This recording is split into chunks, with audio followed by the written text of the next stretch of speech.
हर छठी माई के घाटवा पयजन बाजन बाजा बाजावाई दौरा लेके जाई महो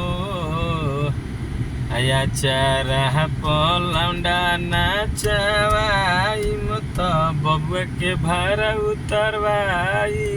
महो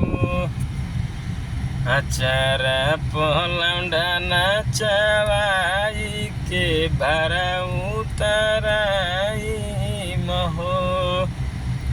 हर छठी माई के घाटवा पयजन बाजन बाजा बाजावाई म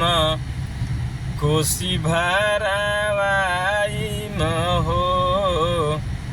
आउ खले के कन्हिया पजाइम त छठिया मनाई